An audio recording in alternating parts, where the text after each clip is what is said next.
Bonjour et bienvenue à la Cité des Sciences pour notre émission hebdomadaire consacrée à l'actualité scientifique. Au sommaire de ce 354e numéro, nous reviendrons sur les dernières heures de la sonde Rosetta. Nous découvrirons comment imprimer des os en 3 dimensions. Le milliardaire Elon Musk nous présentera son projet de colonisation martienne. Et enfin, nous assisterons à la naissance et au développement de bébés dragons.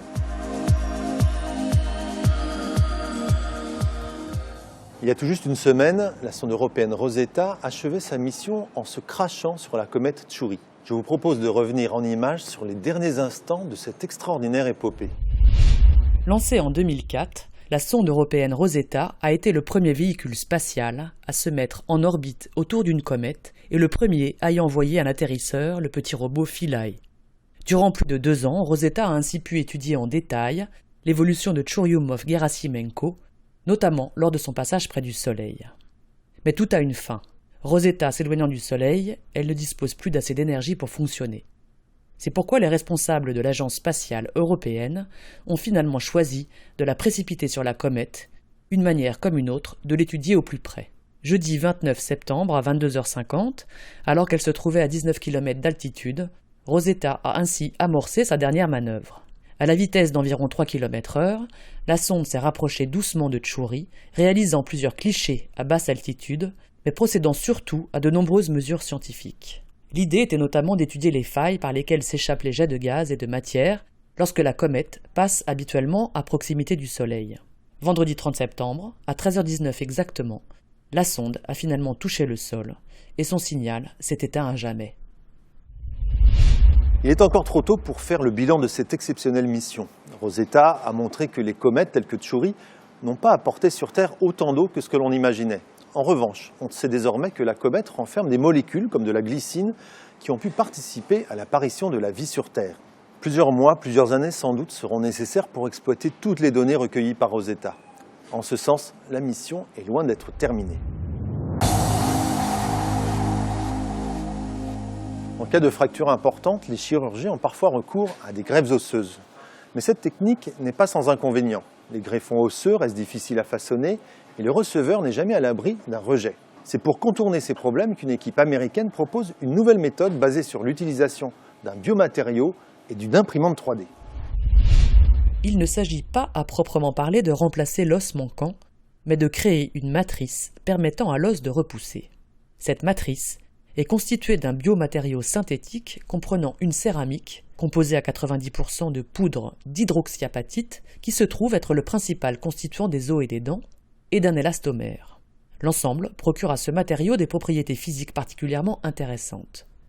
Il se façonne extrêmement rapidement à l'aide d'une imprimante 3D, il est résistant, mais aussi très élastique, et il ne nécessite pas de facteur de croissance pour que l'os puisse croître et coloniser la structure. À l'aide de ce procédé, les chercheurs sont parvenus à réparer une blessure à la colonne vertébrale sur des rats, ainsi qu'un trou dans le crâne d'un macaque. Ce trou s'est refermé en seulement 4 semaines, sans aucun signe d'infection ou d'effet secondaire. Il faudra attendre cependant 5 ans pour pouvoir utiliser cette technique chez l'être humain.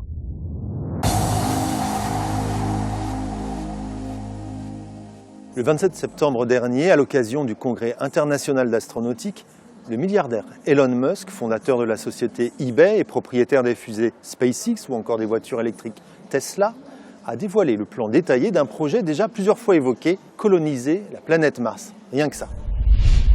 Pour conquérir la planète rouge, Elon Musk compte mettre au point un lanceur 3 fois plus puissant que les plus grosses fusées jamais envoyées dans l'espace. Muni de 42 nouveaux réacteurs, l'engin devrait pouvoir soulever plus de 10 500 tonnes au décollage. De quoi embarquer une centaine de personnes par trajet, ainsi que 450 tonnes de fret pour un voyage compris entre 80 à 150 jours. À terme, le milliardaire estime que le billet pour Mars pourra être abaissé à 200 000 $ par passager. Pour réduire les coûts, Elon Musk compte sur la réutilisation systématique des éléments utilisés. Les boosters pourraient être recyclés 1 millier de fois, les réservoirs une centaine, les navettes une douzaine. Toujours par économie, les navettes n'embarqueront que le carburant nécessaire au voyage aller. Pour le retour, il faudra exploiter les ressources géologiques martiennes. Selon les prévisions du milliardaire, les premiers vols tests non habités pourront avoir lieu dès 2018. Quant aux premiers candidats, il pourrait être envoyé sur Mars dès 2024. Quel crédit accorder à Elon Musk ? Est-ce une diversion pour faire oublier les récents échecs de ses lanceurs ? Pour les spécialistes, sa stratégie est techniquement accessible, mais elle bute sur un coût démesuré. Or, SpaceX ne dispose pas des dizaines de milliards de dollars nécessaires à l'opération. Sans compter que sa réussite est loin d'être garantie. Elon Musk avoue lui-même que le risque de mourir lors du premier voyage est assez élevé. Les protées qu'on qualifie parfois de bébés dragons demeurent des amphibiens très mystérieux. Vivant cachés au fond de certaines grottes des Balkans, les chercheurs n'avaient jamais pu les observer au cours de leur développement. Dans la grotte de Postojna en Slovénie, les biologistes ont désormais cette chance unique. C'est l'un des plus grands animaux cavernicoles du monde. Du haut de ses 35 cm à l'âge adulte, le protée peut vivre jusqu'à 102 ans.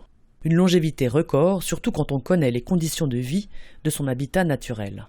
Dans les grottes où ils vivent, l'obscurité est totale et la nourriture se fait très rare. Grâce à une capacité d'adaptation exceptionnelle, le protée peut affronter jusqu'à 10 années de disette.